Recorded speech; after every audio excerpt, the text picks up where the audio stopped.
Greetings, TheWarOwl greets you. Battlefield 1 is like that shallow Star Wars game, except based in a fantasy steampunk setting inspired by the events of World War I. I recently got to try out the Battlefield 1 open beta. Now, it's unfair to review a game currently in testing, so this video is my opinions about the potential of the game. But really, this ain't no beta, it's a demo. The first thing you see when you launch the game is Store in the main menu tab. That's never a good sign. When you click it, you're asked for $130 for the entire experience. What? First of all, the Frostbite 3 engine is absolutely stunning. Visually, this game is fantastic, as all the Battlefield titles have been since Battlefield 3. Everything in this game is destructible, including the ground itself. Buildings are leveled, impact craters from bombers provide cover, the battlefield gets progressively more worn as the battle rages on, immersing you in the conflict as it plays out. You can even make your own foxholes in the ground. I wish they were deeper, and there's a few glitches associated with it, like things just falling through the ground and being able to see untextured areas of models, but this is easily my favorite feature of this game, and from a technical standpoint,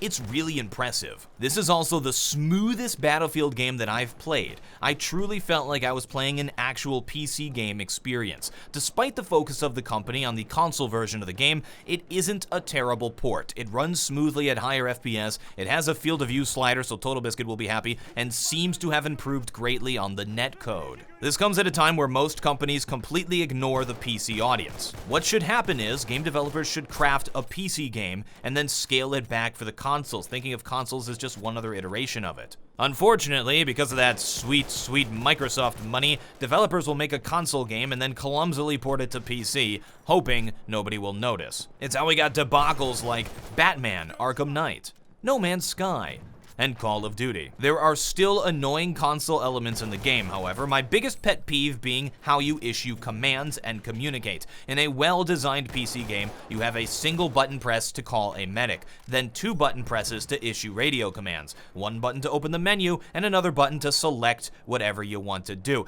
This is so that you can use the feature without interrupting either your movement with your left hand or your aiming and shooting with your right hand. You can still keep playing the game and just quickly go to tap, and you're good to go. How does this work in Battlefield 1, you may ask? First, you hold down Q.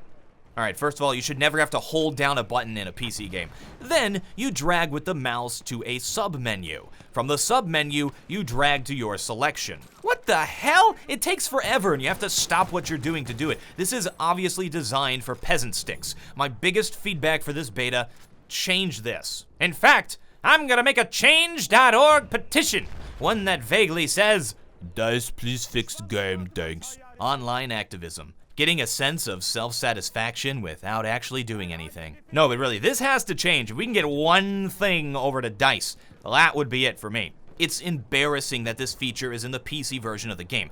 Almost as embarrassing as change.org petitions for video games. So the netcode definitely feels better than any Battlefield game I've played before, which isn't really saying much. From my understanding, they're shooting for a server-side tick rate of 60, which is good enough for a game of this scale. I don't know what it currently is, but I did experience some client-side moments, such as getting killed when behind cover, or shooting someone only to have been meleeed first, because on the other guy's screen, he hit me first. Until we get a definitive statement from DICE about what the tick rate will be for the final product, there isn't really much we can say beyond saying it just feels like an improvement. As for the gameplay, I had fun. Originally, this video was a 10-minute long rant about adding a timer to the Conquest mode, which destroyed the entire experience. But right when I was about to publish the video, they got rid of the timer in the beta, continuing my streak of having the worst timing of all time. It better stay out of the game though, or you know what? Put it in the console version, what do I care? They probably won't even notice. The classes in this game are well designed and work well together. My only feedback is that Recon is a little bit overpowered at the moment, especially with the armor-piercing rounds. But the class system, which is nearly identical to every other newer Battlefield game, forces players to work together as a squad to accomplish tasks. You have medics to drop health packs and revive, assault to keep out tanks, supply to keep the assault full of explosives, and recon to give intel and cover your position. The most fun I had in this game was when I got a full squad of 5 friends together and worked together in conquest mode to win. We were nearly unstoppable. The least fun I had and the most frustrating experience was when I tried to play solo. You can't really judge a game itself by the community, but people did not play their roles. Medics didn't medic, assaults didn't assault, nobody played supply, and most players just picked recon, sat in the middle of the desert, and spent the entire battle taking pot shots at random people. Pathetic. To win, you have to think objectively and work together with your squad. Many people are complaining that the tanks are overpowered. I think it's just this boring map we were forced to play on that favors tanks.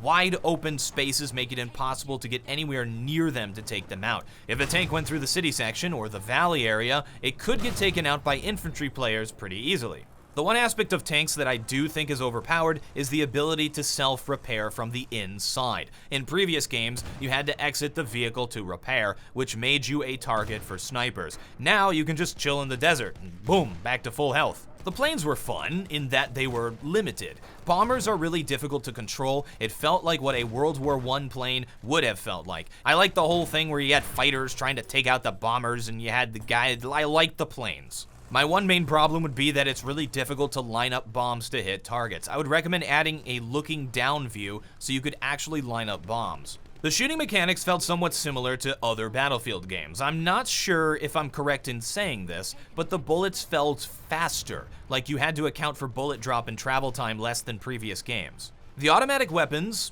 yes, there's a ton of automatic weapons in a World War I game, didn't really have defined spray patterns. Interestingly, halfway through the life of Battlefield 3, they added proper recoil patterns to the game and drastically improved the map design with Back to Carcant.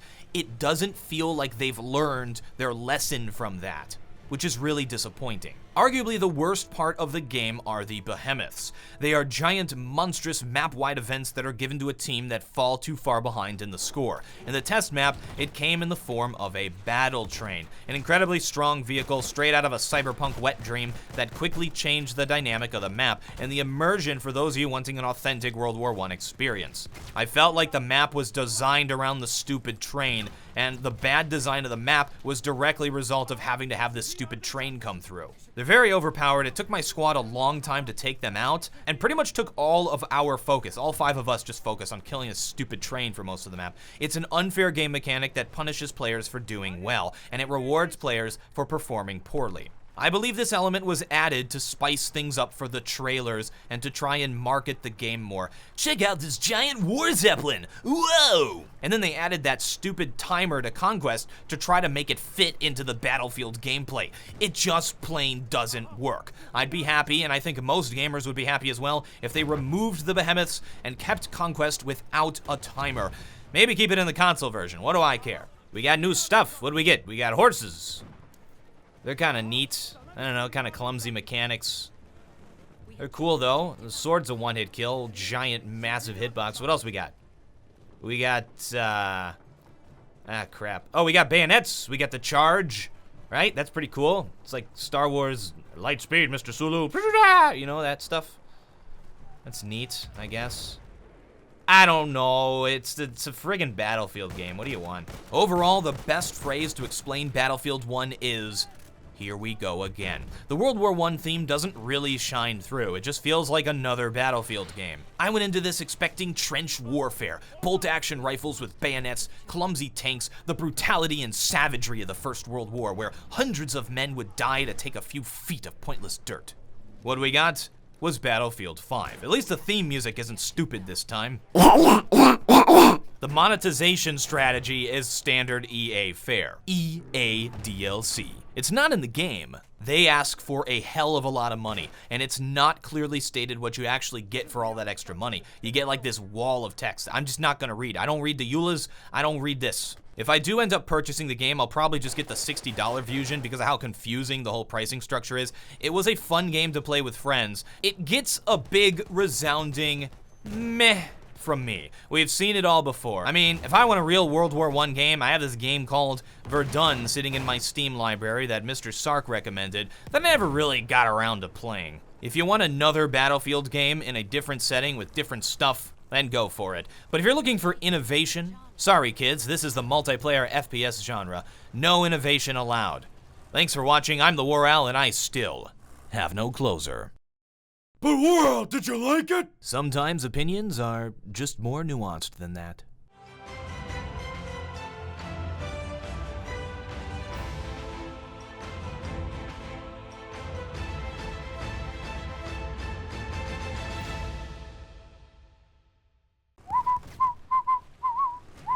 Oh, gosh. Oh, no. Oh, God. Okay, look. No, I'll move back. No, you move forward. I'll move back. Oh, crap. Dude. Oh, what have you done?